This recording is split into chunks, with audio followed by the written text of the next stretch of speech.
Selamat datang di era digital. Dunia kerja terus berubah dengan teknologi menggantikan pekerjaan manual dan tim bekerja secara hybrid. Perusahaan berlomba-lomba beradaptasi untuk tetap relevan, efisiensi, dan produktif. Bagaimana perusahaan bisa tetap produktif di tengah perubahan ini? Jawabannya ada pada 3 aspek utama: sumber daya manusia, desain pekerjaan, dan pengukuran kinerja. Mari kita bahas bagaimana strategi ini bisa membawa bisnis ke level selanjutnya. Kita hidup di era di mana inovasi teknologi berkembang dengan cepat. Di tengah perubahan ini, sumber daya manusia adalah elemen krusial bagi kesuksesan perusahaan. SDM bukan lagi sekedar tenaga kerja, tetapi aset penting seperti jantung dan jiwa dari sebuah perusahaan. Mereka adalah inovator, problem solver, dan pembangun masa depan. Perusahaan harus merangkul perubahan besar dalam manajemen SDM, digital upscaling, gig economy, remote work, dan people analytics. Ini tentang mengembangkan pola pikir yang adaptif, inovatif, dan berorientasi pada solusi. Gig economy dan remote work memberikan fleksibilitas yang dicari banyak individu. Perusahaan seperti Netflix memelopori budaya kerja fleksibel, memberikan otonomi kepada karyawan mereka. People analytics memanfaatkan data untuk memahami karyawan mulai dari kinerja hingga aspirasi karir.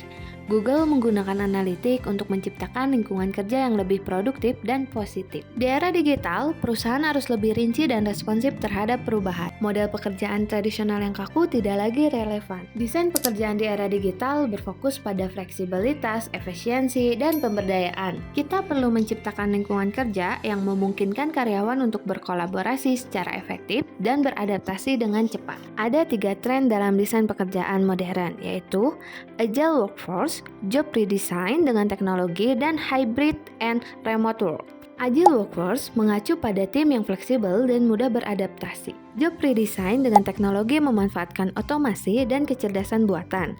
Perusahaan seperti Amazon menggunakan robot untuk meningkatkan efisiensi. Teknologi mengotomatiskan tugas repetitif sehingga karyawan dapat fokus pada pekerjaan strategik dan kreatif. Hybrid and remote work memberikan fleksibilitas pada karyawan untuk bekerja dari mana saja. Di era digital, pengukuran kinerja adalah siklus berkelanjutan, berbasis data, dan berorientasi pada peningkatan. Setiap interaksi dan transaksi menghasilkan data yang berharga. Bagaimana kita memanfaatkan data ini untuk mengukur kinerja secara efektif dan mendorong pertumbuhan? Metode pengukuran kinerja modern berfokus pada objek dan key result, real-time feedback, and AI analytics. OKR membantu perusahaan menerapkan tujuan dan ambisius namun teratur. Real-time feedback kemungkinan kita memberikan dan menerima feedback secara langsung. AI analytics menganalisis data kinerja dari berbagai sumber untuk mengidentifikasi pola dan tren. Microsoft menggunakan AI untuk mengatur produktivitas karyawan, seperti mengidentifikasi karyawan dan area yang menumbuhkan peningkatan.